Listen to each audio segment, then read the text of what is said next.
Un nouveau regard vous porterez et vous comprendrez. Oh, quelle jolie balade au bras de Marie. Marie rend les cœurs légers. Quand tout s'assombrit, que le ciel est gris, Marie sait vous consoler. Oh, quand elle apparaît, le bonheur surgit. Les fleurs et les oiseaux sont éblouis. Je m'appelle Kevin Meunier, j'ai 29 ans. Je travaille comme tarologue et comme médium, ainsi que thérapeute. J'ai eu une vie assez, on va dire assez erratique, parce que j'ai beaucoup voyagé de domaine en domaine. Et on va dire que les choses ont commencé assez fort très tôt.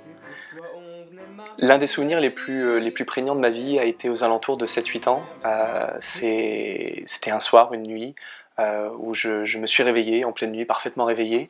Et je vois à ce moment-là dans ma chambre un personnage qui apparaît dans le noir, une espèce d'horrible personnage au visage rouge, qui me regarde avec des dents pointues et un air franchement pas agréable.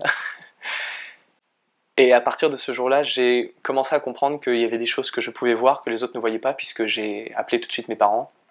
Et évidemment, personne n'a rien vu, mes parents n'ont rien vu. Et on pensait simplement que voilà, j'avais peut-être rêvé, que j'avais vu des choses, sauf que je savais très bien que j'étais réveillé et que c'était pas un rêve. Et j'ai commencé effectivement à me poser des questions sur ce que je voyais, ce que les autres voyaient ou ne voyaient pas. Et j'ai commencé à constater que quand je discutais avec mes petits camarades de classe, je voyais des gens que ne voyaient pas, ou je sentais des choses que ne sentaient pas. J'avais des intuitions, je savais que certaines choses allaient se passer juste avant qu'elles ne se produisent. Et au fur et à mesure du temps, presque ce qui était une curiosité d'enfant a commencé à devenir un vrai problème, puisque quand vous êtes à l'école et que vous dites que vous voyez des choses ou vous entendez des choses et que personne d'autre ne le voit, à ce moment-là on se dit non, c'est moi qui ai un problème. Et automatiquement la porte se referme. Et c'est beaucoup plus tard, c'est en arrivant au collège que j'ai commencé à avoir cette porte qui s'est rouverte. J'ai eu, par accident, j'étais journaliste pour le journal du collège, et j'avais une réunion avec tous les membres de l'équipe. Et j'étais dans un ennui profond, je me souviens que j'étais un peu attablé nonchalamment, et je vois à l'autre bout de la table ma directrice, la directrice du collège, et je vois autour d'elle une espèce de nuage bleuté comme ça qui s'écarte lentement du corps. Et moi j'ai évidemment l'impression d'être dans une hallucination, à moitié endormi. Et je rentre chez moi le midi et je vais voir mon père et je lui dis écoute, j'ai vu ça, c'était extraordinaire. Et il me dit hey, tu as un don, tu peux voir l'aura des gens. Écoute, va au grenier, ouvre la trappe, monte au grenier, et tu vas voir, il y a plein de livres, tu vas voir dans les étagères. Et je suis allé au grenier et j'ai vu émerveiller des livres sur le troisième œil, sur l'aura, sur les chakras, sur la lune, sur la Bible, le triangle des Bermudes, sur tout un tas de choses. Et c'était voilà, tout un tas d'ouvrages que mon père gardait précieusement depuis qu'il était tout gosse, puisqu'il a commencé à acheter ses ouvrages, il avait à peu près mon âge. Et en fait, il en avait parlé à personne, il avait gardé ça pour lui, il les avait gardés dans le grenier, et le moment où j'ai commencé à en parler, que j'ai pu ouvrir en quelque sorte la boîte de Pandore, à ce moment-là, tout le monde chez moi a manifesté également des intuitions ou des sensations. Mes frères voyaient des gens dans notre grenier, ma mère avait des intuitions, mon père ressentait des personnes autour de lui, et là, à ce moment-là, on a commencé chacun à donner notre expérience, et on a rouvert la porte à tout ça, et moi je me suis dit ok, bah c'est parti, et j'ai commencé à travailler avec le tarot, j'ai commencé à donner mes intuitions, ce que je ressentais, ce que je voyais, et puis bah, aujourd'hui ça s'est toujours pas arrêté.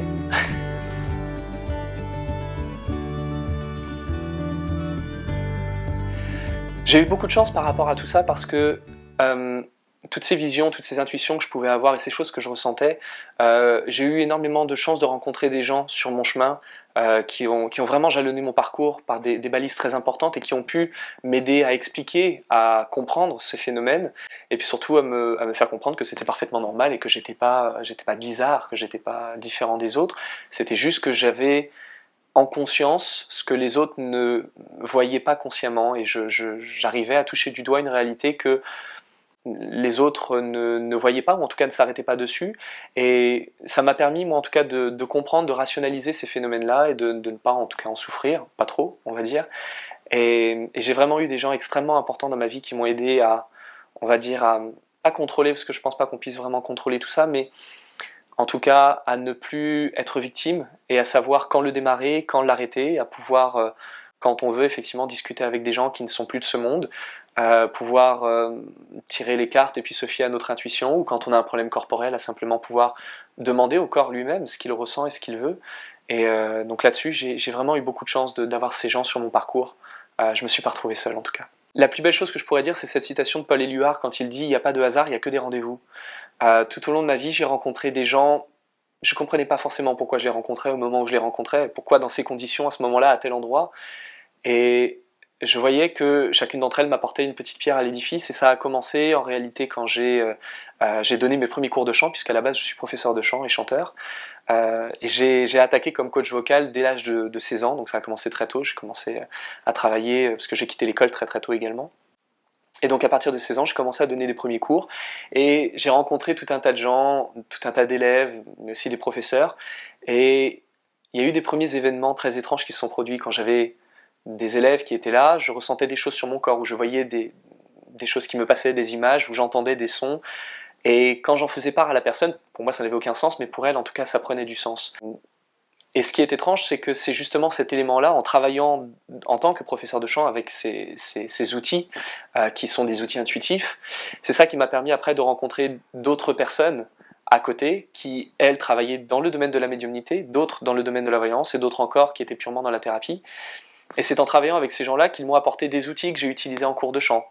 Et après, j'ai rencontré des gens avec qui j'ai appris le chant, qui m'ont donné des outils pour travailler la médiumnité. J'ai été formé par un très grand professeur français qui lui travaille également beaucoup avec l'intuition, avec ce qu'il appelle le lien archaïque, et c'était incroyable parce que j'ai vu deux mondes qui a priori ne semblaient pas avoir beaucoup de points communs, ou en tout cas pas beaucoup de liaisons entre eux, qui étaient le domaine du chant et le domaine de la médiumnité, et je pense qu'aujourd'hui mon parcours est vraiment jalonné comme ça de petits heureux hasards, on va dire. J'ai toujours été assez éclectique, je crois que c'est un vrai problème aussi d'actualité, mais pas seulement. J'ai toujours eu envie d'aller faire plein de choses. Je voulais donner des cours de chant, je voulais chanter, je voulais faire les cartes, je voulais faire du soin, j'ai travaillé comme infographiste, web designer, j'écris des livres, je dessinais, donc j'ai toujours fait énormément de choses. Aujourd'hui, si je devais définir en tout cas mon activité, si je devais dire, si quelqu'un me demande ce que je fais, c'est toujours un petit peu compliqué, c'est toujours un peu difficile. À chaque fois qu'on me demande « c'est quoi ton boulot ?» Oh, assieds-toi, on va prendre le temps. Parce que j'aurais du mal à dire je suis juste médium, ou je suis juste thérapeute, ou je suis juste tarologue, ou juste prof de chant, parce que tout ça pour moi tout ça c'est ensemble, ça va ensemble. Et en réalité je dirais plutôt que je suis coach en développement personnel, quel que soit l'outil que je vais utiliser, que ce soit l'outil de la voix, le tarot, que ce soit le soin, ou la médiumnité, puisqu'on peut utiliser évidemment la médiumnité est double, on a la médiumnité spirit d'un côté, la médiumnité psychique de l'autre. La médiumnité spirit c'est pour les contacts avec les défunts, et parfois on a besoin effectivement d'avoir des contacts pour avancer, pour aller vers une nouvelle étape, pour essayer de simplement faire notre deuil aussi, on en a besoin, d'avoir des réponses importantes. Et la médiumnité psychique, elle nous permet par le biais des cartes, mais aussi par la lecture de l'aura, ou simplement la lecture de nos mémoires, de comprendre des choses sur ce que l'on vit, ce que l'on a vécu, ce qui serait bon pour nous de vivre également, pour aller un peu plus loin et essayer de nous dépasser. Et je pense que tout ça aujourd'hui, je ne pourrais pas me dire telle ou telle autre activité. Pour moi c'est vraiment un ensemble, et donc j'aurais plutôt tendance à me qualifier comme coach en développement personnel. Quand j'avais, je ne sais pas, peut-être 8-9 ans, quelque chose comme ça, j'ai vu une amie de la famille qui tirait les cartes à ma mère, et j'ai été absolument fasciné de voir qu'en tirant des morceaux de carton, on pouvait dire des choses sur la vie des gens, sur le passé, sur le présent et sur l'avenir. Alors évidemment, j'avais déjà senti des choses, j'avais déjà eu des intuitions, mais quand on a cet âge-là, on n'est pas forcément en mesure de rendre ça rationnel et tangible, on ne peut pas mettre des théories sur tout ça.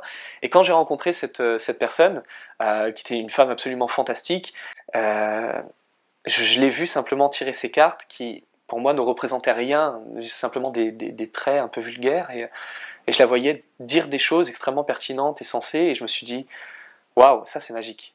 Et comme à cette époque-là, j'étais dans mon idée « Bon, plus tard, je vais être magicien », je me suis dit « Tiens, les cartes, ça peut être sympathique ». Et j'ai demandé à mes parents des avances sur argent de poche, parce qu'à l'époque j'avais un petit peu d'argent de poche, mais pas beaucoup, et donc je leur ai demandé, c'était peut-être l'équivalent de 6 mois d'argent de poche d'avance. J'ai des parents très compréhensifs. Et je me suis acheté mon premier jeu de tarot, un tout premier, qui était vraiment vilain en fait, il était vraiment pas très beau, et je me suis dit, bah, je vais faire pareil, et en fait ça ne marchait pas, puisque tout ce qui était écrit dans le livret, je ne comprenais pas, ça n'avait pas de sens. Et je me suis dit, bah, je vais faire à ma manière. J'ai commencé à faire à ma manière, et puis j'ai vu que bah, ça fonctionnait plutôt pas mal, en fait. Et j'ai acheté ce jeu, et plus tard, j'en ai acheté un autre, et puis après encore un autre, et puis je voyais que chacun apportait des éléments différents, donnait à peu près les mêmes messages, mais pas de la même manière, ou d'autres, des fois, étaient plus efficaces pour la lecture du passé, d'autres pour la lecture de l'avenir, certains étaient très ancrés dans le présent. Et à partir de là, je crois qu'une espèce de quête, en fait, a démarré, une quête à l'outil parfait, on va dire. C'était vraiment une recherche du Graal, le Graal du tarot, quelque part devait bien se cacher dans un rayon de magasin, le tarot qui allait répondre à tout ça. Et aujourd'hui, en réalité, je l'ai trouvé, c'est mon tarot, c'est le mien.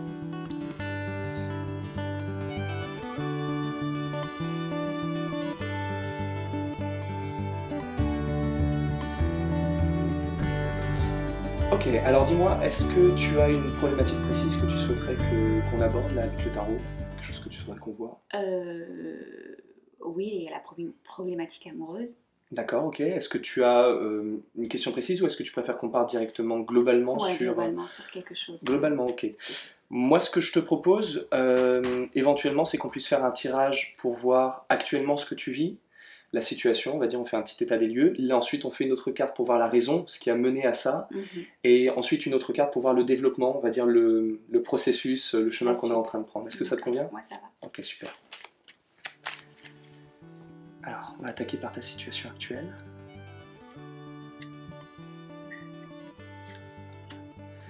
La raison. C'est stressant, hein, je suis restée. Tout ira bien. Et ensuite l'avenir. Ou en tout cas la prochaine grande étape, on va dire. Ok. D'accord. Là, ce qu'on a ici, donc c'est ta situation actuelle. Cette carte, c'est la carte de l'amoureux. On voit un personnage qui est central et qui est tiraillé entre deux personnages. C'est un peu la carte qui représente le choix, le dilemme, le fait de ne pas savoir si on doit aller à droite, si on doit aller à gauche. On voit également sur le tableau, on voit, si tu regardes, tu sais un petit peu le dessus, et que tu essaies de flouter par exemple un peu tes yeux, tu peux imaginer ça comme une espèce de bulle au-dessus de la tête des gens, comme dans les bandes dessinées, et on voit en réalité ce qu'ils ont dans la tête. Et là, ce qu'ils ont dans la tête dans le dilemme, c'est l'histoire d'un enfant. Donc on a un bébé, ça peut être un projet, c'est quelque chose sur, par rapport à la vie amoureuse, on peut avoir un projet, et on ne sait pas trop de quel côté aller, on ne sait pas trop quel choix faire. Est-ce que c'est quelque chose qui toi te parle? Ouais. Ok, d'accord. La raison pour laquelle on est aujourd'hui dans ce dilemme, on a la carte du monde. Alors la carte du monde, c'est une carte qui souvent est vue comme étant très positive, mais là comme on voit que la situation est un petit peu alambiquée, un petit peu difficile par rapport au tirage, la carte du monde, elle va prendre un autre sens. La carte du monde, on voit une femme qui est nue, qui est seule, au cœur d'une mandorle, et elle est entourée de monde, et en même temps, elle a la sensation on va dire presque de ne pas avoir d'aide, de coup de main de la part de l'extérieur. Elle se sent seule, elle est obligée d'assumer beaucoup de choses, et en plus comme elle est nue, elle se sent un peu vulnérable, entourée de beaucoup de monde, et on se sent pas forcément très en sécurité. Et du coup, le fait de ne pas te sentir en sécurité, le fait de ne pas être sûr de toi, et d'avoir la sensation peut-être d'être un peu proie ou victime de ce qui se passe autour, te mène aujourd'hui à devoir faire un choix, ou d'être en tout cas dans ce dilemme. Ça te parle aussi? Oui. Ok, très bien. Ce qu'on voit après sur le développement, on a la carte du battleur. C'est une carte assez amusante puisque elle reprend un peu les codes des deux autres cartes, puisque celle-ci, on n'a plus les numéros parce que je les ai enlevés, mais c'est la carte numéro 1, et ici on a la carte numéro 21. Donc celle-ci c'est la dernière et celle-ci c'est la première. On était arrivé dans ton passé, il s'est passé quelque chose où on est arrivé presque à une finalité, quelque chose qu'on attendait, paf, on y est, et en fait on va redémarrer sur quelque chose de nouveau, on repart sur quelque chose de nouveau et de très différent. Ce qu'on retrouve également dans cette carte et qu'on trouve ici, c'est le personnage central. Les deux sont extrêmement similaires, ils se ressemblent beaucoup, et les deux ont les pieds un petit peu comme ça en écart. Ce qui fait qu'avec le personnage du battleur, on est sur un redémarrage, sur une nouvelle étape, on redémarre à zéro, on recommence, mais on a toujours cette idée de je sais pas si c'est une bonne chose pour moi, je sais pas dans quelle direction aller, j'ai un peu des doutes, j'ai l'impression de manquer de moyens. Sauf que là, on n'est plus dans le dilemme, c'est juste qu'on ne sait plus précisément quel chemin prendre. Est-ce que c'est quelque chose qui fait sens, ça, pour toi? Oui, Ok, d'accord. complètement. Est-ce que là-dessus, tu as une interrogation? Est-ce que tu voudrais qu'on rebondisse sur quelque chose? Euh, euh, euh, Ou une précision? une précision alors pour l'autre personne qui vit la même chose que moi à ce niveau-là? D'accord, donc tu souhaiterais savoir un petit peu l'état d'esprit, on va dire? Ouais. Ok, donc ce qu'on peut faire, c'est...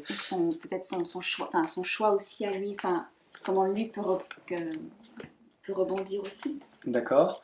Alors en fait, la problématique qu'on va avoir, mais du coup c'est intéressant ta question, la problématique qu'on va avoir, c'est que dès l'instant où on part sur quelqu'un d'autre, on sort de la voyance et on rentre dans le voyeurisme, et donc du coup on va essayer de, Oui, voilà, de d'accord. triturer tout ça. Moi ce que je te propose, c'est qu'on peut faire un tirage où moi je vais tirer une carte qui va te représenter toi, dans ta manière de réagir par rapport à ce choix, et une autre carte pour l'autre personne, la manière dont il va réagir par rapport à ce choix. Comme ça on rentre pas trop dans les détails. D'accord. Je vais récupérer celles-là parce qu'elles peuvent ressortir, ça peut être intéressant.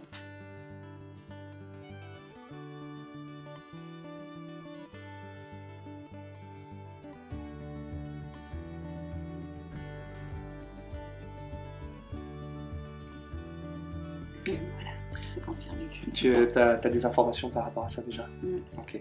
Ce qu'on voit ici, c'est qu'effectivement, dans ce tiraillement, on a deux dynamiques qui sont presque opposées et qui pourtant utilisent les mêmes moyens. C'est-à-dire qu'on a chez toi la carte de la force, et chez l'autre personne, on a la carte de la mort, même si elle n'a plus son nom, on appelle l'arcane sans nom.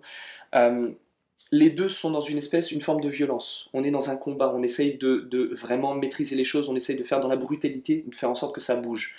Sauf que toi, dans la force, on essaye de retenir, de garder. On veut que les choses soient là pour essayer de peut-être faire bouger les choses de l'intérieur, tandis que l'autre a tendance à écarter et à repousser vers l'extérieur. Donc on a deux dynamiques qui sont, même si elles sont toutes les deux très violentes, elles sont quand même antinomiques sur le chemin qui est pris. Est-ce que ça te parle? Ok, d'accord. Et du coup, est-ce que toi, par rapport à l'interrogation, c'était tu voulais savoir quelle décision allait être prise par l'autre et par toi? Principalement par l'autre? Oui, enfin, enfin, je pense que j'ai la réponse, même si je le sais intérieurement, donc c'est une D'accord. confirmation, mais... Ouais. L'arcane sans nom, l'arcane 13, est une carte qui a tendance à trancher, à couper. C'est-à-dire que quand on a des choses, on s'en débarrasse. Mm. Quand on a des liens, on les coupe. On voit même qu'au niveau, par exemple, pour les relations amoureuses, on a les deux têtes des personnages, on a la femme et l'homme, et là, la faute tombe entre les deux, donc on est vraiment sur un processus de séparation. Est-ce que du coup, ça répond à la question que tu avais? Ouais, Ok, très bien. ça confirme. Pas besoin de précision, on a fait le tour. Non, je pense.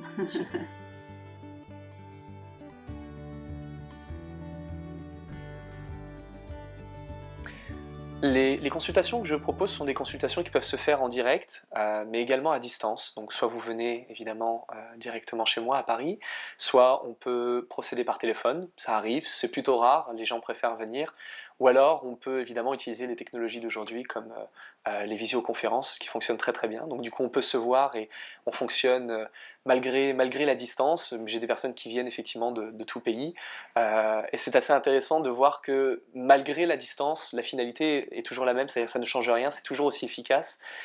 Et en réalité, le processus reste toujours identique. Je travaille toujours avec mes tarots, je travaille toujours sur différents tirages auxquels je procède, c'est-à-dire qu'en prenant la consultation par une première problématique, la grande problématique par laquelle la personne a envie d'attaquer, on va pouvoir trouver plein de sous-problématiques et de faire plusieurs tirages à la suite les uns des autres. Et à ce moment-là, on va pouvoir essayer de démêler un peu le fil de la vie de la personne. Mais ce qui est intéressant, c'est que par rapport à mon travail sur le tarot, je ne cloisonne pas. C'est-à-dire que, bien entendu, je vais tirer les cartes et un tarologue se doit de rester très concret sur ce qu'il voit par rapport à ces cartes. Mais de temps à autre, j'ai évidemment des intuitions, j'ai des ressentis, j'ai des choses qui apparaissent. J'ai des noms qui passent ou des paysages que je vois ou des informations sur la personne dont elle n'a pas fait mention. Et à ce moment-là, moi, je vais en parler. La personne me dit oui, tout à fait, c'est exactement ce que je vis. Et ce qui est intéressant, c'est que du coup, les deux vont vraiment se recouper et se retrouver. Le tarot d'un côté, la médiumnité de l'autre, qui sont deux supports qui n'ont rien à voir a priori, puisque la tarologie est très concrète, tandis que la médiumnité est très intuitive. Et en réalité, les deux vont vraiment se retrouver et vont ensemble donner un message qui va avoir une substance, une cohérence. Lorsque vous venez me voir en consultation, le travail que l'on va faire ensemble est surtout un travail qui est beaucoup basé sur le présent, sur le ici et maintenant. J'aime bien le ici et maintenant parce que c'est là où il se passe des choses. Dans le passé, c'est fait, c'est terminé. La seule chose qu'on peut faire avec le passé, c'est peut-être de mieux comprendre les choses, mieux comprendre ce qui s'est passé, pourquoi ça s'est passé et l'impact que ça a aujourd'hui. On ne se rend pas forcément compte du poids de ce qu'on a vécu dans le passé sur notre situation actuelle. Et puis l'avenir, quant à lui, reste très hypothétique. Évidemment, c'est intéressant, on a toujours envie de savoir ce qui va se passer, mais moi, je visualise toujours l'avenir comme ce jeu que on fait beaucoup avec les enfants, une espèce de petit jeu de société qui est composé de nombreuses lamelles de bois, et on les dispose comme ça en carré les unes sur les autres pour faire une tour. Et en fait, plus on monte haut sur le long de la tour, plus ça représente l'avenir, et la base représente le présent. Et si effectivement vous changez le présent, l'avenir peut tomber, et dans ce cas-là, tout se modifie. Donc c'est bien de savoir l'avenir, mais toujours le mettre en relation avec le présent. Et c'est vrai que moi, dans mon travail, évidemment, les gens viennent me voir en me demandant qu'est-ce qui va se passer, qu'est-ce qui va se produire. Donc je tente évidemment de répondre à ça, donc je prends toujours la question telle qu'elle est. Et ça, c'est l'une des règles sur laquelle je fixe en tout cas mon travail, c'est vraiment le retour sur le présent. Une des autres règles que je me fixe, on va dire, il y a 3 règles principales. Celle-ci, c'est la première. La deuxième, c'est de rester positif. C'est-à-dire que si la personne vient en formulant des questions négatives, comment faire pour que ceci n'arrive pas, c'est-à-dire les questions par la négation, je retourne toujours les questions pour qu'elles soient positives.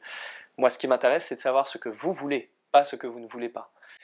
Et le dernier point qui est très important, c'est d'être ciblé sur la personne, uniquement. C'est-à-dire que si la personne vient en demandant je voudrais savoir s'il m'aime, je voudrais savoir s'il va revenir, je voudrais savoir s'il va quitter sa maîtresse pour retourner avec moi. Là, on sort du domaine de la voyance, on entre dans le voyeurisme. Et moi, je m'interdis de répondre à ça, puisque ça fait partie on va dire, des questions qui ne sont pas très déontologiques. L'une des problématiques qu'on a lorsqu'on est en consultation, c'est toujours le problème de la datation, c'est-à-dire que quand quelqu'un vient nous voir, généralement les personnes s'attendent à avoir des détails, des précisions sur ce qu'on va donner comme information. Moi je travaille très peu sur l'avenir, donc je préfère travailler sur le présent, mais quand il m'arrive effectivement de donner des informations sur l'avenir, il y a 2 choses que je peux faire. La première, c'est soit de donner des impressions de temps. Alors ça n'est pas daté précisément, puisque le tarot ne peut pas donner de précision, en tout cas à ce niveau-là. Par contre, on a certaines cartes qui sont rapides et certaines cartes qui sont lentes. Donc ce que l'on peut dire, c'est à la personne, vous allez avoir vraiment la sensation que ça va venir très très rapidement, en l'espace de quelques jours. Pour d'autres, on va dire non, ça va prendre plusieurs mois, et on a certaines cartes même où on se dit ça va prendre des années, ou alors des fois jamais. Mais c'est toujours un peu périlleux de procéder de la sorte. Moi, je préfère faire dans l'autre sens. C'est-à-dire que quand on aborde une thématique, par exemple, je voudrais savoir ce qui va se passer dans ma vie amoureuse, je voudrais savoir ce qui va se passer dans ma vie professionnelle, moi je vais faire ce que j'appelle des tirages à datation fixée. C'est-à-dire que je vais dire, ok, on va tirer une première carte pour voir ce qui va se passer, par exemple, dans le trimestre à venir. Puis une deuxième pour le trimestre suivant, ou alors une carte pour le mois qui vient. Et donc c'est moi qui date d'abord, et on voit ce qui se passe en fonction de la datation. Ça nous permet du coup d'avoir en tout cas un semblant de datation sans avoir à se retrouver un peu bloqué par l'idée que le tarot ne réponde pas sous forme de date. Le tarot nous dit ce qui se passe, ce que l'on va vivre et comment on va le vivre, mais il ne nous dit pas quand. Pour quelqu'un qui me demanderait quand est-ce que je vais rencontrer l'amour, c'est le genre de question malheureusement auquel on ne peut pas vraiment répondre. Par contre, encore une fois, on peut dire, puisque votre question c'est quand est-ce que je vais rencontrer l'amour, je vais regarder l'évolution de votre vie amoureuse. Au niveau des personnes qui me consultent, c'est assez éclectique en réalité. J'ai autant d'hommes que de femmes, ce qui est assez surprenant puisque pendant très longtemps, je n'avais quasiment que des femmes qui venaient me voir, et maintenant les hommes viennent beaucoup plus. Et ce sont des gens qui viennent vraiment de milieux très variés, très, très divers. Je peux avoir des gens qui travaillent simplement dans des magasins en tant que vendeurs ou des standardistes. J'ai beaucoup de personnes qui travaillent dans le milieu médical également. Beaucoup d'infirmiers, aides-soignants, des hypnothérapeutes, des psychothérapeutes.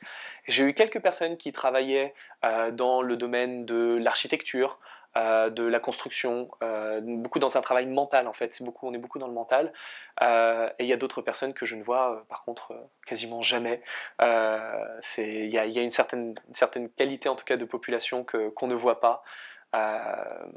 Je sais que j'ai eu, en tout cas sur toutes les personnes que j'ai eu une seule fois un médecin généraliste. On sait que les médecins généralistes détestent consulter. Étrangement, les infirmiers, les aides-soignants, les psychothérapeutes, ça marche très bien. Les médecins généralistes, jamais. Ils détestent ça. Et à côté, par contre, on a effectivement beaucoup de gens qui travaillent dans le domaine naturel, que ce soit la naturopathie, que ce soit l'homéopathie, que ce soit les soins magnétisme, Reiki, et également énormément de tarologues et de voyants qui viennent et qui consultent. Et je crois qu'en réalité, c'est très sain. C'est très sain comme comportement de dire je suis tarologue mais je vais aller voir un autre tarologue. Au même titre que si vous êtes médecin, vous allez aller voir un autre médecin. Et si vous êtes psy, vous allez consulter un psy. Et je crois que c'est vraiment bien de pouvoir aller consulter un petit peu les collègues et ça nous permet d'avoir un peu de recul là-dessus. Et moi-même, je suis le premier effectivement à aller voir, aller voir mes collègues. Après une consultation, moi j'ai tendance à dire à la personne de prendre un peu de temps par rapport à tout ce qu'on a vu, de laisser le temps faire son œuvre et également de laisser tout ce qu'on aura dit se digérer en quelque sorte. C'est-à-dire qu'on voit des fois des points très précis et parfois un peu sensibles, lorsqu'on aborde par exemple les différences entre les besoins et les envies, entre les projections et la réalité, ce sont parfois des éléments qui peuvent être un peu violents et qui peuvent être un peu difficiles à accueillir ou en tout cas qui vont demander du temps avant de nous permettre en tout cas de recomposer une nouvelle vie avec. Et moi j'ai plutôt tendance à dire que je ne fais pas de consultation 2 fois à moins de 1 voire 2 mois d'intervalle. Quand ce sont des consultations un peu légères avec des thématiques pas très lourdes, pas très graves, on peut faire une consultation d'1 mois sur l'autre. Par contre, j'ai effectivement déjà eu des consultations qui étaient très lourdes et très pénibles, et là je donne un minimum de 2 mois avant une nouvelle consultation, et des fois plus. C'est très important. Et comme je fais également un gros travail entre le travail tarologique et le travail thérapeutique, le travail de soins que je fais en psy, et qu'en psy je recommande un minimum de 6 semaines avant une deuxième séance. Voilà, j'ai plutôt tendance à accorder donc 1 mois et demi, 2 mois entre 2 séances, et généralement les gens ont tendance à alterner, c'est-à-dire un coup une séance de tarot et un coup une séance de thérapie.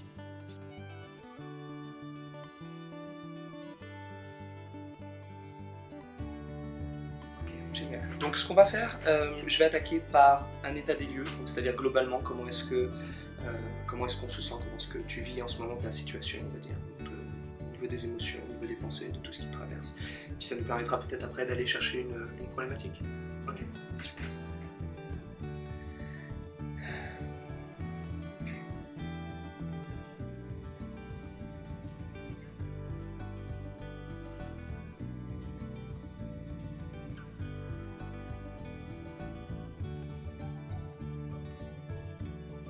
Ok. Moi j'ai la sensation que actuellement dans ta vie, tu vois où tu veux aller, tu vois à peu près la situation vers laquelle tu te diriges, mais il y a un détail qui te chagrine, il y a quelque chose qui te gêne, quelque chose qui te dérange, un petit élément qui colle pas avec le reste, qui n'est pas dans l'équation, ça n'a pas été résolu encore. J'ai plutôt l'impression que c'est dans le domaine privé et pas dans le domaine professionnel. Je pratique également une forme de thérapie qui s'appelle la psychommunication. Et la psychommunication, c'est une méthode qui est un peu une espèce de melting pot de tout ce que j'ai eu la chance de découvrir dans mon apprentissage thérapeutique, puisque j'ai pu rencontrer énormément de gens, énormément de thérapeutes et de praticiens divers et variés, et qui m'ont appris leur travail, leur savoir-faire. Alors évidemment, j'ai eu des personnes plus importantes que d'autres. J'ai eu des gens qui ont vraiment métamorphosé ma vie au grand complet. Je pense entre autres à une personne qui travaille en Alsace et qui s'appelle Evelyne da Silva et qui a posé à 50% la base de tout le travail que je fais au moins. Et en fait, la pratique que j'ai aujourd'hui est un travail complètement intuitif. C'est-à-dire que je vais travailler sur les mémoires qui ont été gardées dans le corps depuis la conception en fait, des toutes premières cellules jusqu'à ce jour. Mais je vais également travailler sur les héritages, les bagages héréditaires des ancêtres, de ce que nous avons gardé, du vécu des parents au moment de la conception, mais aussi avant. Et on va également travailler sur tout ce que l'on a en quelque sorte gardé des vies précédentes ou de ce que j'appelle les programmes d'incarnation. Alors les programmes d'incarnation, c'est entre une vie et la suivante, il y a un laps de temps. Il se passe des choses pendant ce laps de temps. Avant la nouvelle incarnation, l'âme vit des choses, elle a des pensées, elle a des émotions, et quand elle vient dans le corps, elle transporte avec elle ces éléments-là. Et ces éléments nous influencent énormément. Et moi, mon objectif va être de retrouver ça. Après, il y a une deuxième partie du travail où on est beaucoup plus dans le travail physique, cette fois-ci dans la palpation, puisque le corps va imprimer énormément d'éléments. Par exemple, si vous tombez malade, si vous avez une intoxication, si vous recevez un coup, un choc, si par exemple la circulation sanguine n'est pas optimale, ou si vous avez des problèmes de caillots, des problèmes de...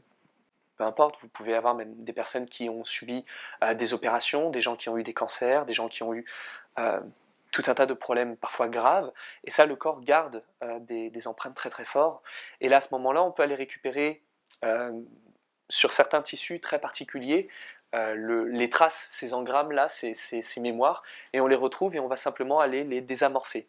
Et alors ça a une structure extrêmement logique puisque tout ne s'imprime pas n'importe où, même si vous avez eu une opération à un endroit, la mémoire va s'imprimer ailleurs, et c'est pour ça que aujourd'hui, beaucoup de thérapies ne fonctionnent pas extrêmement bien parce qu'elles se contentent uniquement de l'endroit où le choc a été vécu, où la maladie s'est déclarée. Or, la mémoire, elle, se positionne ailleurs, et il est très important d'aller voir également le ailleurs. Si vous recevez par exemple un coup, un choc, une blessure, ou qu'on vous a par exemple opéré, et que du coup le corps physique a été atteint, on verra ça sur l'arrière du corps, au niveau du bassin. Pour les personnes qui ont eu par exemple une intoxication, ou qui ont eu... tout ce qui est corps étranger qui rentre dans le corps et qui a tendance à parasiter, tout ça va se retrouver au niveau de la poitrine. Pour les gens qui ont eu des infections, des maladies, des microbes, on va retrouver ça sur toute la zone du cou et sur l'arrière. Donc ça a vraiment une espèce de logique, et on va voir que tout s'imprime selon cette logique-là, et qu'il est très important du coup de faire le travail sur les 2 plans, et en réalité sur les 3 plans. Sur le point de vue émotionnel, sur le point de vue de l'engramme, l'endroit où ça s'est logé dans le corps, et ensuite évidemment de travailler sur la zone en direct. Moi j'ai la sensation que c'est en rapport avec la famille, vraisemblablement avec les femmes de ta famille, donc peut-être ta mère ou ta grand-mère. Il y a quelque chose avec elle qui te chagrine, peut-être un attachement, peut-être un lien, et j'ai l'impression que ce lien peut-être te freine à avancer et à faire les projets que tu voudrais faire. Tu aurais l'idée de partir quelque part, de partir ailleurs? D'accord, ok. Et tu te sens un peu freiné, ou c'est juste parce que l'occasion s'est pas encore prêtée? L'occasion s'est pas encore prêtée. D'accord, ok. Parce que moi, ce que j'ai comme sensation, c'est que ta mère ne vit pas ici, elle est à Orléans, d'accord.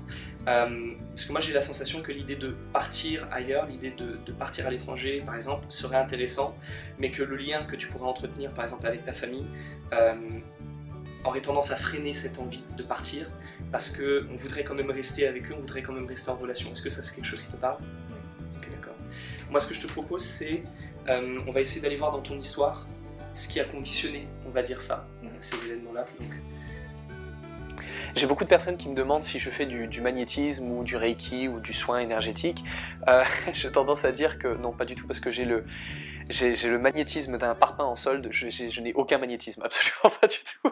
C'est terrible, ça a été épouvantable pour moi et pour mes professeurs qui ont essayé de me former justement au travail magnétique, énergétique et reiki, puisque tous les autres avaient des résultats et moi je n'en avais aucun. Et en fait, j'ai tendance à ne rien émettre, mais par contre j'absorbe énormément.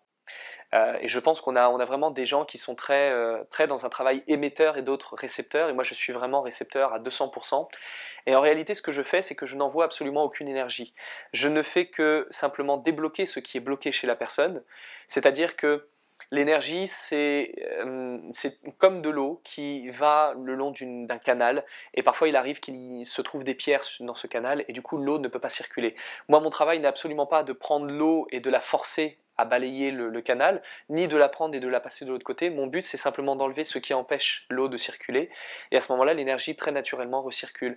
Et souvent, en consultation, j'ai des gens qui disent « Tiens, c'est drôle, je sens de la chaleur » ou « Je sens par exemple, mon bras qui soudainement se sent beaucoup plus lourd ou beaucoup plus léger » ou « J'ai l'impression que ça circule beaucoup plus fort ». Et ce que l'on prend pour être simplement une circulation sanguine, ce qui peut l'être également dans certains cas, en réalité n'est que l'énergie qui se remet soudainement à circuler. Donc moi, ça, c'est mon travail. Je fais jamais de magnétisme, jamais de reiki, jamais de tout ça. J'ai la présence d'un petit garçon quand tu étais toute petite, aux alentours de 1 an, 2 ans, que tu vois, et qu'à un moment tu vois partir, tu le vois s'en aller, et moi je partais plutôt sur la fratrie parce que je voyais que c'était quelqu'un d'assez proche, plutôt de l'ordre de la famille, mais pas, là on est sur du demi-frère, donc c'est pas entièrement la famille, on l'aurait senti ailleurs, pas de demi-frère.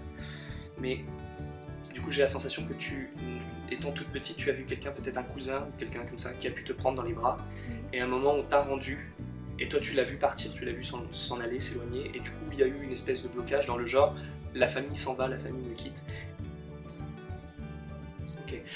Ce qu'il y avait, c'est une sensation de confort, en fait, quand tu étais dans les bras de cette personne-là. Dans les bras de cet homme, il y avait quelque chose d'hyper confortable. Tu es toujours en relation avec ton père? D'accord, ok. Il est parti sur le tard. Ah, tu as un demi-frère, tu avais 8 ans quand il est arrivé, donc c'était pas au moment de ta naissance qu'il est parti. Non, 18 mois. Ok. Ok, je t'avais dit aux alentours d'un an. Ok, donc un homme, ok, qui s'en va. Ok, donc l'idée de confort, ce que j'avais comme sensation, c'est on est bien là-dedans, on est confortable dans ces bras-là, et à un moment on m'enlève pour aller avec une femme, et c'est pas ce confort que je voulais. Et du coup, il y a vraiment quelque chose qui est enlevé, qui est amputé. Et du coup, ça peut effectivement être l'image du père. Alors en fait, on a dans le corps retient absolument tout, tous les événements qui sont vécus, tout reste imprimé à l'intérieur de nos tissus. Mais tout n'est pas inscrit toujours au même endroit, il y a une espèce de logique qui s'établit.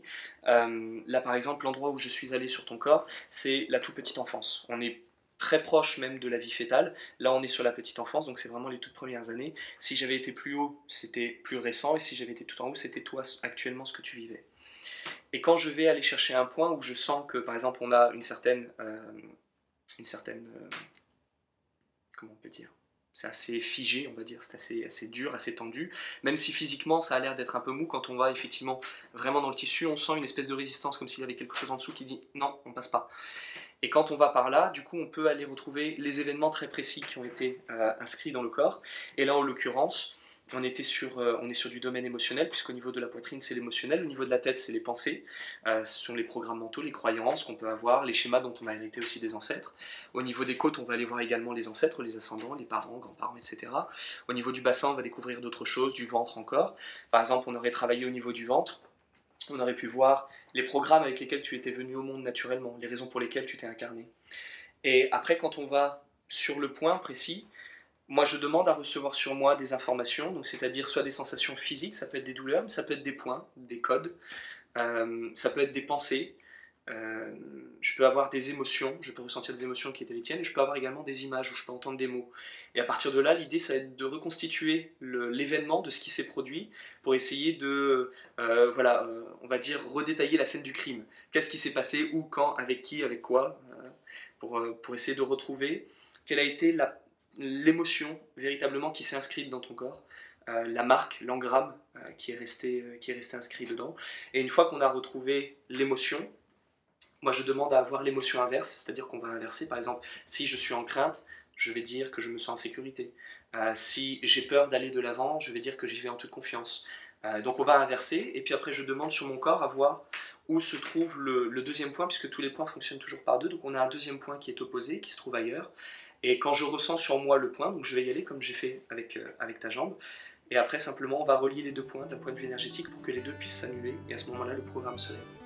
Et au fur et à mesure du coup de tout ce qui s'est passé au-dessus, beaucoup d'embages vont être levés, beaucoup d'embargos vont se lever, donc après tu peux reprendre, on va dire, un chemin de vie beaucoup plus léger, en quelque sorte.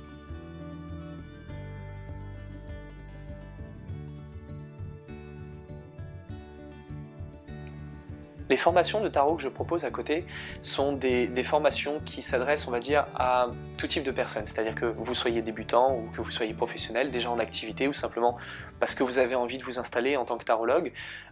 Vous pouvez évidemment suivre le cours puisqu'on commence dès la base, dès le tout début.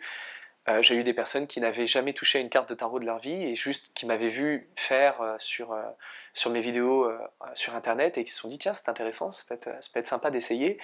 Et en réalité on démarre vraiment de la base, c'est-à-dire simplement la signification des cartes. Et j'ai eu beaucoup de gens qui étaient déjà en activité, qui étaient professionnels et qui m'ont demandé il serait possible de ne pas faire ce premier cours sur le sens des cartes parce que je travaille déjà en tant que tarologue donc je considère que c'est pas nécessaire. Et moi je réponds toujours si je considère que c'est nécessaire. Et quand ces personnes viennent et qu'elles voient la vision que je peux avoir des cartes et le procédé que je mets en place pour comprendre les cartes et pour connaître les cartes, toutes sans exception m'ont toujours dit « Ah, j'avais jamais vu les cartes comme ça, c'est incroyable ». Et effectivement, après dans leur pratique, elles voient que les nouvelles significations qui sont apparues sont beaucoup plus efficaces que simplement ce qu'elles utilisaient avant. Simplement parce que le travail que je fais avec le tarot est extrêmement différent des autres cours qu'on peut voir à droite à gauche. C'est-à-dire que quand vous allez en cours de tarot à peu près chez n'importe qui d'autre, la structure reste toujours la même. On regarde les cartes, on voit ce qu'il y a dessus, on donne du symbolisme, on parle d'alchimie, d'hermétisme, des lettres hébraïques, d'astrologie, on parle de tout un tas d'éléments qui éventuellement pourraient peut-être être en relation avec la carte, on n'est pas sûr, mais ça reste de la théorie, donc on se dit c'est bien d'en parler. Moi j'en parle pas, je ne parle absolument pas de symbolisme, ça ne m'intéresse pas. Ce qu'on va simplement faire, c'est un travail en 2 temps. On va observer la carte d'abord, on va voir ce que l'on voit dessus, et le sens que ça peut avoir, le sens que ça peut porter pour une signification. Par exemple, si vous prenez la carte du soleil, on va avoir 2 personnages qui sont ensemble. De quoi ça va parler, 2 personnages? Ça va avoir la notion de couple, ça va avoir la notion d'association, de binôme, de travail ensemble. Et après, le deuxième plan, ça va être de vivre la carte. Et alors là, c'est très intéressant, c'est très amusant. Les personnes vont prendre la position, donc en réalité, quelqu'un se propose, bah tiens, moi je veux bien faire le personnage du mât. Donc la personne va mimer le mât, et en réalité, elle ne va pas la mimer, ce sont les autres personnes qui vont aller la prendre et la faire se placer elle-même dans une position. Et il est très important que ce ne soit pas la personne elle-même qui prenne la position, qui regarde la carte et qui se mette dedans, sinon elle fait travailler un cerveau qui n'est pas le bon. Moi je voudrais qu'elle fasse travailler l'autre cerveau. Et donc, elle vient simplement devant les autres, et les autres viennent simplement, se déplacent, se lèvent, et vont aller la positionner, l'articuler, lui mettre... Alors j'ai tout un sac d'accessoires avec des bâtons, une balance, des cruches, on a tout ce qu'il faut pour mimer les cartes, et à ce moment-là, la personne va prendre la position, et dans cette position, on va simplement lui dire, ok, garde la posture quelques instants, et puis, qu'est-ce que tu ressens, comment tu le vis, qu'est-ce qui passe au travers de toi, à quoi est-ce que tu penses? Et la personne va donner des éléments absolument extraordinaires qui ne peuvent absolument pas ressortir quand on fait simplement une observation de la carte. La formation se déroule en 3 étapes, globalement. La première étape, le niveau 1, c'est le niveau où on voit le sens des cartes, c'est-à-dire qu'on travaille sur l'observation, ce que l'on voit dans une carte et qu'est-ce que cela peut signifier en consultation, et évidemment le fait de vivre, de prendre la position. Et ensuite, le deuxième niveau va être de faire les tirages. Donc on va travailler sur des premiers tirages, on va voir comment fonctionne le tarot également, c'est-à-dire quelle est la logique scientifique derrière qui fait qu'on puisse ressentir une carte et que la carte puisse répondre, puisque moi j'ai très à cœur d'amener des éléments concrets et scientifiques pour essayer d'expliquer ce que je fais. Et on apprend également à créer des tirages, plutôt que d'apprendre simplement une méthode et une forme de tirage particulière, comme on voit beaucoup. Aujourd'hui, si vous allez par exemple dans des cours de tarot, on vous apprend beaucoup le tirage en fer à cheval ou le tirage en croix, et on se contente de ça. Moi, je préfère apprendre aux gens comment inventer un tirage en fonction de la question qui est posée. Donc on apprend différents tirages, on apprend comment les créer, et on apprend surtout comment répondre aux questions. Parce que le premier cours, on a vu quels éléments pouvaient ressortir, mais lorsque vous avez votre liste de mots-clés et que vous vous retrouvez devant un tirage, on se dit « Oh là là, enfin, qu'est-ce qu'il faut que je raconte ?» Et le stage numéro 2 permet justement de savoir quoi dire, comment le dire, de quelle manière par rapport au tirage. Et à ce moment-là, on ne se sent pas perdu dans la nature. Et le dernier niveau, lui, est très spécifique, c'est un niveau de professionnalisation. Ça, c'est vraiment pour les personnes qui veulent travailler en tant que tarologue professionnel. Alors là, on sort complètement du contexte de que dit le tarot ou quelle forme de tirage. Là, on est en réalité dans le « je sais ce que je dois dire, mais je voudrais savoir comment le dire ». Donc on va travailler avec de la psychopédagogie, on va travailler avec la PNL, avec l'hypnose ericksonienne, on va travailler également avec le ressenti, c'est-à-dire qu'on fait des premières voyance entre guillemets sans support, c'est-à-dire qu'on va essayer de voir un petit peu ce que l'on ressent, ce que l'on capte, les images qui nous viennent, les informations qui transitent, et on va apprendre à les donner à la personne qui se trouve là avec nous. Et à ce moment-là, on va pouvoir essayer de travailler plus sur le fond est fait, on travaille uniquement sur la forme. Et ce qui est très intéressant, c'est que pour les personnes qui veulent effectivement travailler en tant que professionnels, on voit comment structurer une consultation de A à Z, du début jusqu'à la fin, c'est-à-dire de l'instant où la personne n'est pas encore arrivée, il se passe déjà des choses pour nous, jusqu'au moment où on la raccompagne et on la ramène à la porte. Et donc ça permet effectivement aux tarologues d'avoir une structure extrêmement précise et de pas partir, on va dire, dans la nature comme ça, un peu perdu, sans savoir quoi faire. Au contraire, on a vraiment quelque chose de très structuré, de très carré.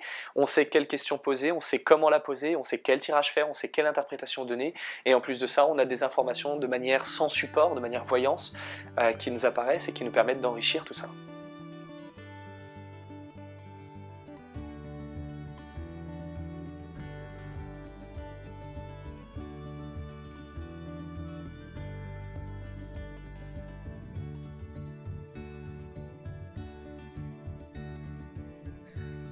J'ai eu l'occasion de voir publier il y a un an de ça, en juillet 2014, mon premier ouvrage de tarot. Alors c'était pas mon premier livre, c'était le quatrième, parce que j'avais déjà sorti 3 livres avant, mais j'avais ce premier ouvrage qui était complètement différent des autres, puisque les autres ouvrages, le premier était basé sur l'intuition, ça s'appelait Développer son intuition, et les deux autres étaient un recueil de communication spirit qui s'appelait Murmure dans l'invisible 1 et 2, et lui a été vraiment une grande première pour moi. C'était mon premier ouvrage sur le tarot, et je suis très heureux d'avoir pu le faire éditer comme ça, puisqu'il est extrêmement conforme à la vision que j'en avais.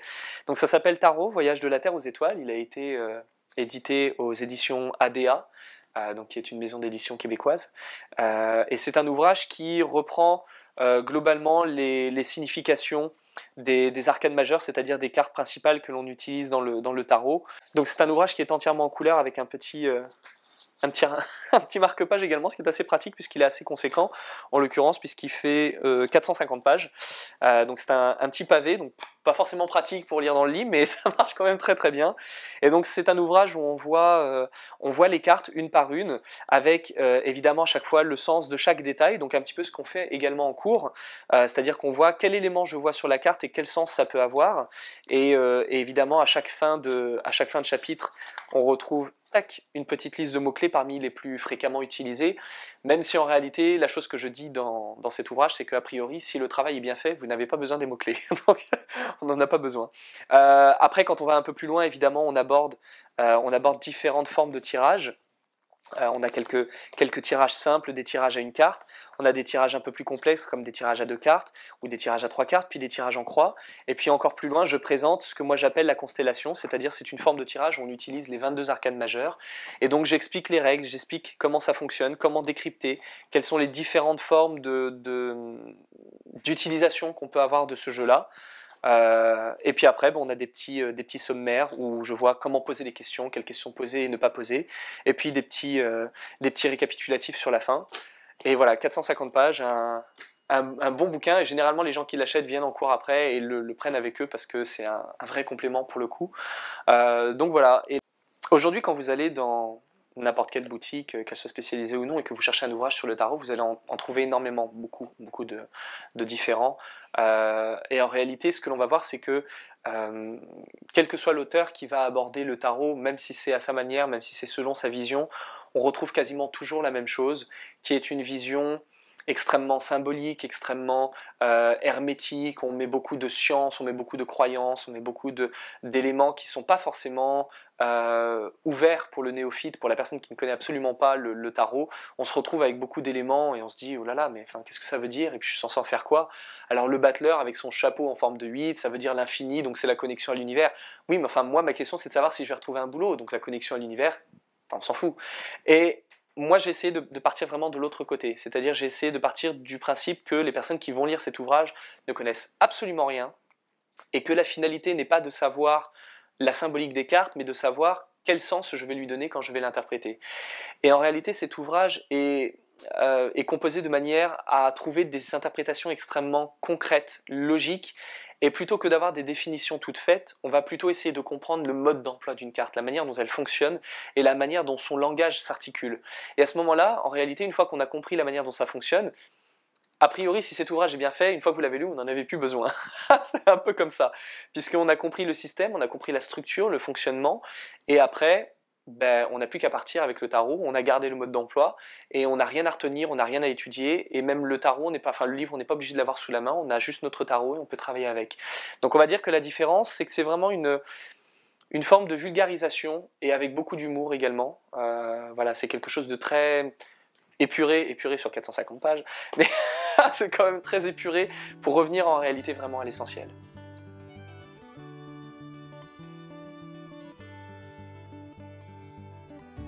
J'ai créé également une nouvelle passerelle, un nouveau site internet, un espace de formation qui va me permettre en réalité de diviser le site internet que j'ai déjà en deux. C'est-à-dire que le premier site que j'avais, qui est kevinmeunier.com/tarot, est un site qui présentait tout ce que je proposais sur le tarot, avec beaucoup de contenu, des tirages, des interprétations, je mettais les vidéos en ligne, je proposais un petit peu mon actualité. Et le problème, c'est que je proposais également voilà, tous les ouvrages que je vendais, et également des cours, des petits cours en ligne, mais voilà, c'était assez léger. Et en réalité, le problème est que je propose déjà des formations à côté en direct, et beaucoup de personnes m'écrivent en me disant voilà, moi j'aimerais bien venir, mais le problème c'est que je vis au Canada, ou je vis en Suisse, ou je vis en Espagne.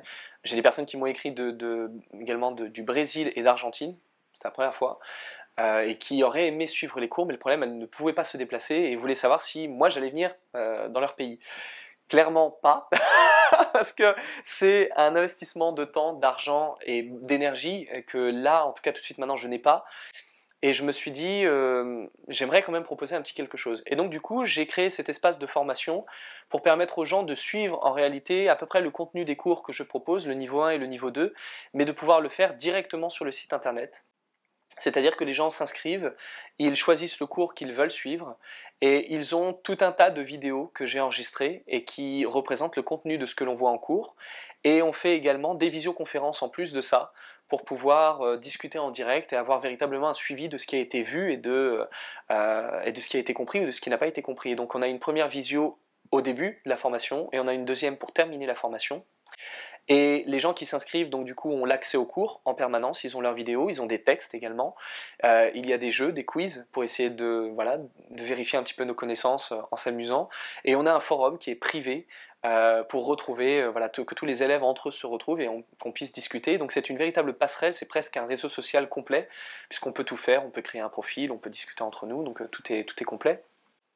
Parmi les projets que j'ai aujourd'hui, il y en a quelques-uns qui sont déjà démarrés, et d'autres qui devraient voir le jour prochainement. Parmi les projets qui sont démarrés, je suis en train d'écrire un nouveau livre, un nouvel ouvrage, qui lui sera complètement différent puisque ça sera sur l'astrologie. Mais ça sera une astrologie, encore une fois, comme le tarot, sera très différent de ce qu'on voit à droite à gauche, puisque moi je mets en relation directe mon travail en psychothérapie et le travail avec l'astrologie. Donc ça s'appellera l'astrologie des mini-mois. Donc pour les personnes qui ont déjà suivi un peu mon actualité, connaissent déjà le travail avec le mini-mois que je fais. Donc les mini-mois, c'est une conception de la psychologie humaine qui est complètement nouvelle, complètement différente de ce qu'on peut voir dans les ouvrages de psychologie traditionnelle. Et donc moi je travaille avec les mini-mois, avec l'astrologie, et donc je vais présenter mon travail. Voilà, donc c'est assez expérimental en réalité, ça ne se veut pas comme mon ouvrage, ça ne sera pas une bible, ça ne sera pas quelque chose de référence, ça sera une nouvelle piste, une nouvelle manière de voir l'astrologie, de manière complètement différente, avec des significations sur les planètes et les signes qui sera pareil, un peu iconoclaste par rapport à ce qu'on voit d'habitude. Donc ça c'est un premier projet. Le deuxième projet, c'est de proposer des cours de médiumnité. Donc ça va être tout nouveau pour apprendre aux gens à communiquer avec les défunts, avec les esprits. Donc ça sera sur l'espace formation, ça sera une formation à distance, avec éventuellement un complément peut-être en direct. Je proposerai certainement un petit stage, un petit week-end pour les personnes qui voudront venir pour qu'on se le retrouve. Et après, il y a d'autres projets évidemment, et mon projet numéro 1, c'est de peut-être, si tout se passe bien, pouvoir partir à l'étranger pour pouvoir aller proposer ailleurs ce que j'ai proposé ici, puisque ici j'ai formé mes tarologues, déjà j'ai mon équipe. Et parmi ces gens-là, il y a des gens qui vont prendre la relève et qui vont enseigner. Donc quand je partirai de France, ces gens-là enseigneront à ma place. Et moi je pourrai partir, donc ce sera soit au Canada, soit aux États-Unis, je ne sais pas encore. Et j'irai enseigner là-bas. Donc on gardera du coup une espèce de petite antenne ici où des gens continueront à donner l'enseignement que je leur aurai donné.